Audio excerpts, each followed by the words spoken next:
I speak with trepidation about this passage. Yeah. Well, it was just about 4 years ago that I came to this church as the minister. I started at the end of February 2020. And that, of course, is a memorable year, an almost apocalyptic year in our minds, right? Everything changed. I thought as I would come into this space, into this room, I would think, look, what a wonderful group of people. What a wonderful gathering. What a welcoming space. What a beautiful space. And sometimes I thought to myself, would we still be the community church if we didn't have this place, this building? And of course, at that time we had the usual small church rumblings. How are people going to find us, this little redwood building tucked behind the trees? How will people find us, a Christian church in a community where most people don't think about church on Sunday mornings? But of course, there were some other rumblings going on at that moment, rumblings about a new virus, which some of us received as big warnings, and some of us said, well, I'm going to wait and see what happens. But it was that virus that taught us that, yes, we were still the community church even without this building, because we quickly moved onto Zoom for our worship, for whatever gatherings we held, for Bible study, for spiritual support, for board meetings. Yes, we could be the community church without this space. So pandemics and rumors of pandemics and nations competing against nation. We've seen political party against political party. Earthquakes and famines, yes. And of course, it seems that at least since history has been recorded, we've seen these kinds of devastations. But in that time, it seemed that few of the structures that kept our lives in their familiar motion stayed the same. I mean, even grocery shopping. You would stand outside in a line 6 feet away from the next person and wait until the right number of people had come out till you could go in. Some products were nearly out of stock or out of stock. And as it turned out, this was just the beginning. COVID-19 was the beginning of many big changes. But still, the pandemic was not the end of the world. And just as Jesus says in our passage here, birth pangs, yes, but this is not the end of the world. And the images in this passage we heard today from the Gospel of Mark are often called apocalyptic. Now, apocalyptic comes from the Greek word for the book of Revelation, and it really means revealing. But we've come to understand apocalyptic in other ways as well. One writer said, such apocalyptic predictions or speech have become an embarrassment to many Protestants, banned from mainstream theology and preaching. And indeed, we're not necessarily comfortable with a passage like the one we heard this morning. I like what Amy Jill Levine said about it. Those who attend more liberal churches find this material alien, if not icky. If not icky, right. But this chapter is a combination of metaphor and vision and speculation. It is not science. Some call Mark 13 the little apocalypse. It's not really an apocalypse in the strict definition because it doesn't have all the characteristics that we look for in an apocalypse. But it does carry the same purpose. It provides meaning by giving hope and by assuring that the calamities will not last forever.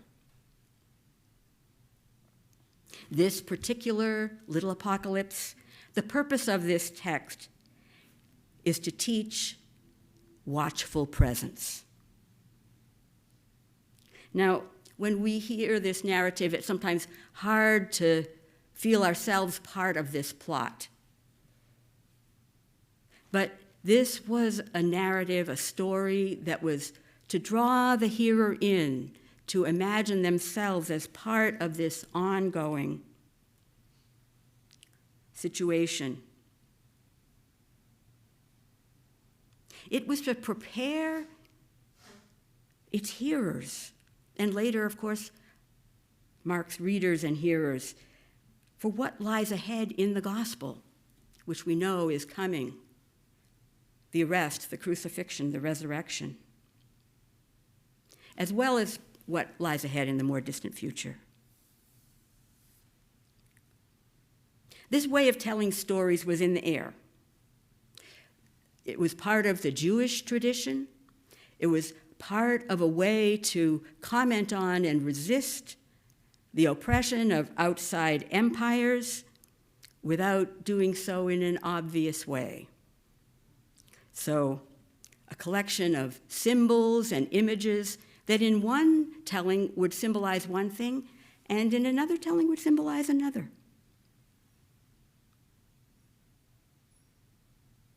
But these symbols were meant to explain difficult situations, provide a meaning to what was being experienced, and to provide hope, to show the ongoing longing for a new and better future. Now, today we often think of apocalypse as like a movie about nuclear war or environmental devastation,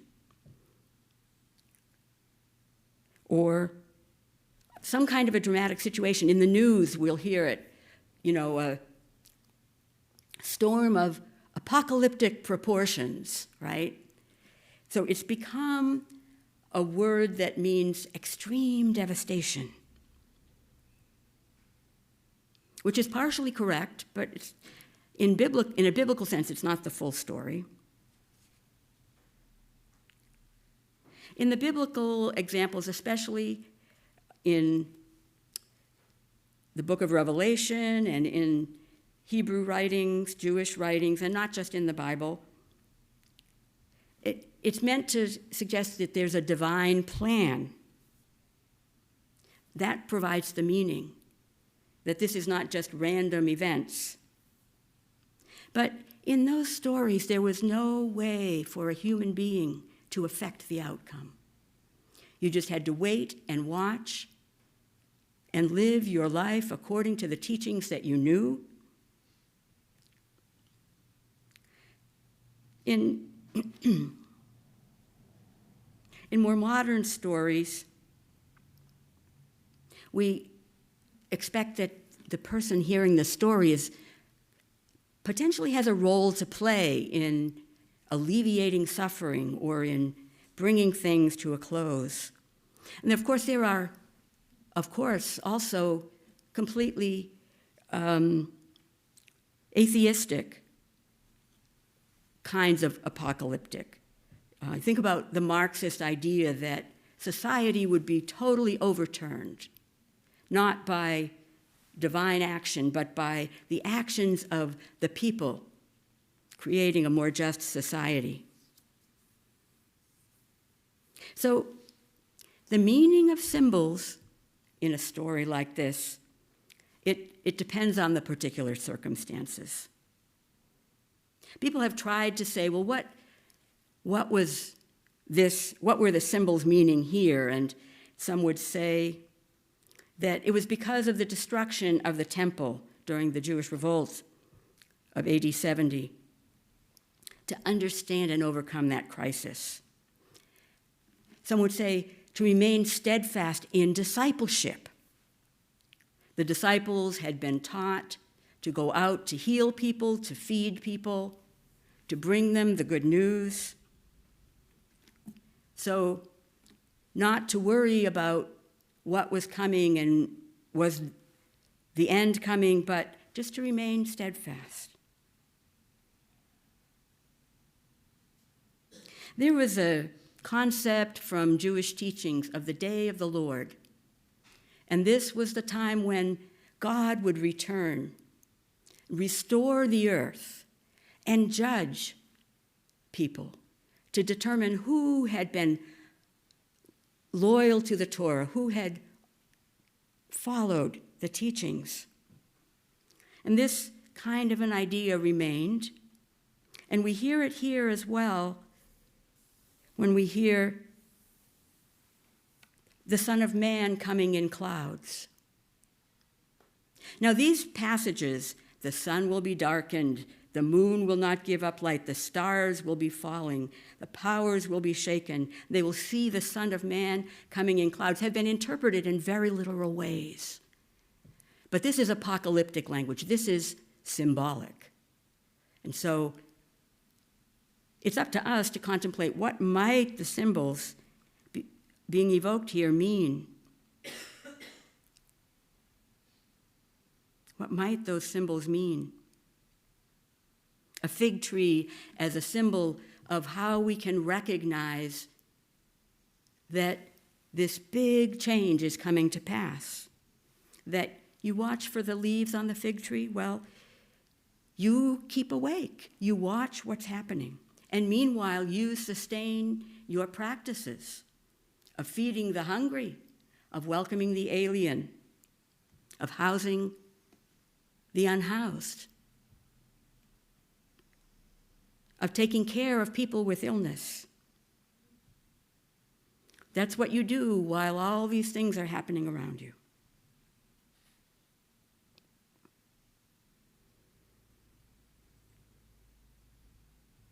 So the message of the passage is a message of hope, because the conclusion of all these birth pangs, as the wonderful metaphor the speaker uses here, the conclusion of birth pangs is, we hope, a birth, a new beginning.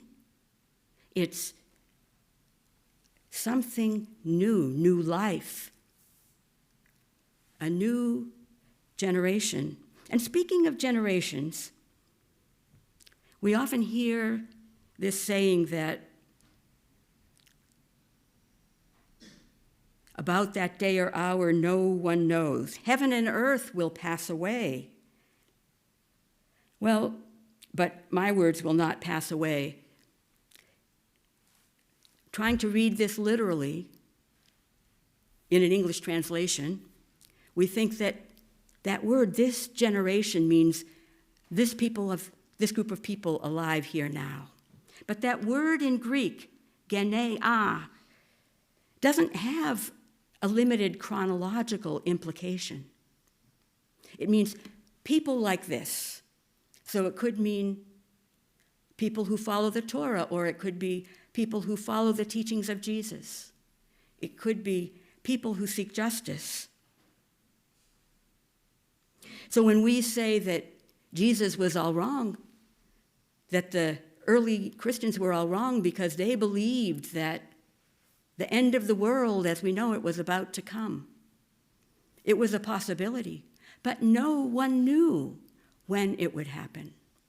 And still we don't. And yet, this passage asks us to live alert, knowing that big changes come. And that still we are to keep on following the teachings of Jesus.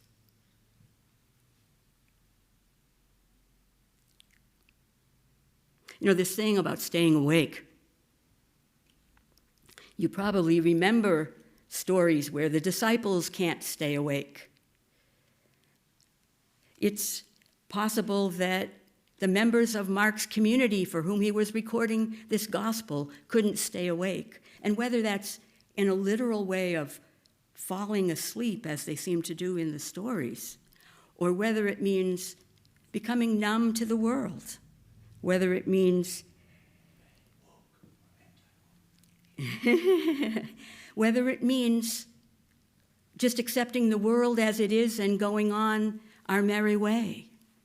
I mean, these phrases don't have one meaning, one literal meaning. But if we take it all in this context, that Jesus here and the gospel here are calling us to remain awake and alert to the people among whom we live, to the ecological systems that sustain us, to the economic systems and how they benefit or harm participants.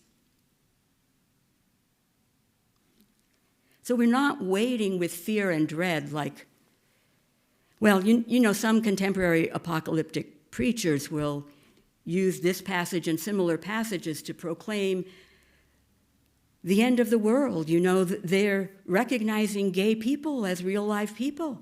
It's the end of the world. Or they're trying to turn off the oil pumps and make us switch to solar. It's the end of the world. Or they're trying to make the United States a place where all are truly equal under the law. It's the end of the world. Because we are not going to maintain our privileged self-image, our imagined privileged status. It's the end of the world. Well, this passage is not about fear like that. It's about hope. It's about saying, we have teachings that will keep us awake and alert, that will keep us tied to the memories of Jesus and Jesus' teachings, will keep us awake and alive and actively participating in our communities. Now, each of us has our own purposes, our own place where we are in our lives. Some of us in our younger years are out there actively taking part in movements. Some of us who may have been out there for years are now at a time in our lives when we are actively taking care of the people in our lives, in our immediate lives. We are creating a community here where we can support each other and where we can consider what do we as this community have to give to the wider world. How can we share this community of love and welcome? How can we let people know that even on a Sunday morning, it's safe to be here, that you will not be pushed aside, that you will not be discounted, and you don't even have to agree on everything, because we don't. You can just come here and be yourself right here. But because we belong here, we also think about the larger world, the larger community here in Mill Valley or in Marin County or in California or the United States. And some of us like to write letters or postcards. And some of us like to call the congressional line and leave a message. Some of us would like to be out there serving meals to those who are living on the streets. Some of us like to be out there serving people who are in difficult situations. Bobby, who can't be here with us now, is on Sundays out there working with people who are challenged even more than we can imagine. So what this passage does for us is it lifts up a challenge. It says, why are you here and why are we here? And it seeks to provide a meaning for us, a message that says this is why we gather. Now, in the gospel, it's very clear the language is the language of God, of trusting Jesus. We know that language doesn't work for everyone in our 21st century. That word God pulls up images that are no longer the images that we have for that holy power that sustains life. But the words isn't what matters. The words are not what matters here. Jesus' ministry, as ours hopes to be, is a ministry to alleviate brokenness and suffering, to alleviate loneliness, to alleviate the feeling of disconnection that became so strong during our time of COVID isolation. So we get to ask ourselves, what message are we hearing today? I may not have spoken the message that you are hearing, and that's okay. We can talk about what those messages might be.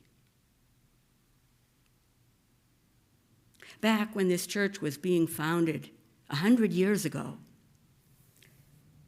Minister Reverend Milliken visited the community, and he said that the purpose of a community church was to serve the present community. To serve the present community. Now we get to figure out how we understand that community. Another question out there, another challenge. But even if we are uncomfortable with that message, we can change what we do. We can look to a different way of living out who we are. Now, Jesus told the disciples to look forward to success in their ministries, as well as challenges, as well as the word here, persecutions, which I don't think we need to worry about among ourselves. In spite of apocalyptic preachers who want to say that Christians are persecuted, we are not. We are challenged. We have people who will ask us, can you continue to claim what you believe, understanding the world as it is today? But Jesus told the disciples, yes, they were going to give up all that they had, their homes, their families. And yet they would receive abundance, material and spiritual abundance. Material and spiritual abundance almost as a result of setting aside their former expectations of life. Now, we know that in that first century time, there were times of famine, of political repression. The fact of crucifixion was well known as a way to try to eliminate rebellion. We know that that first century was a difficult time, as ours is, again, in so many ways. Not in the same ways. I mean, we as people who seek to follow the teachings of Jesus, we are not facing the kind of suffering and persecution that some early Christians did.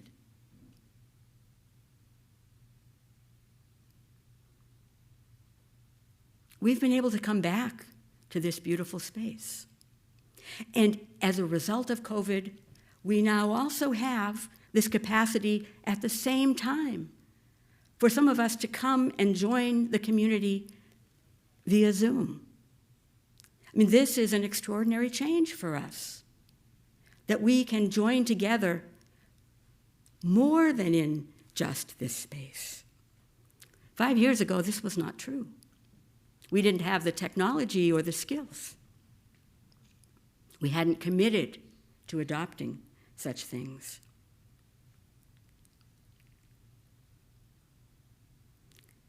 So Jesus says, keep awake, for you do not know when these big changes that overturn your lives will come. Keep alert, because things change. You can't continue the way you've always done things as things change. You get to observe, say, look, what's happening? How am I part of this world? And how do I contribute from my person, my convictions, our community, our shared convictions? How do we contribute to this world? Commentators in several places said that this story in the gospel, this story of the disciples saying, look, and Jesus say, it's going to all fall down. Jesus says, be ready, be alert. They call it imminence without immediacy. That is, the intention, the potential, the expectation, it's all there. But we don't know when it's going to happen. Could be 2,000 years. Could be 2,000 more years. We don't know. I think it's hard for those of us with training in science, those of us who think in more physical ways, it's hard for us to imagine the Son of Man coming in clouds. We forget that it's a symbol. We have trouble imagining a day when God comes and restores the earth, because that's a symbol too. So we don't think in symbols most of the time. But if we allow ourselves to think in symbols, to accept our tradition, icky and frightening as it could be, if we allow ourselves to receive that story, to put ourselves into that story, we can say to ourselves, we can remember that Jesus said in this story, and what I say to you, I say to all. And I add, including myself, keep awake.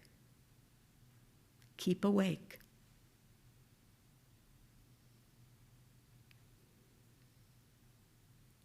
The world becomes something more, and so do we. Amen. We'll have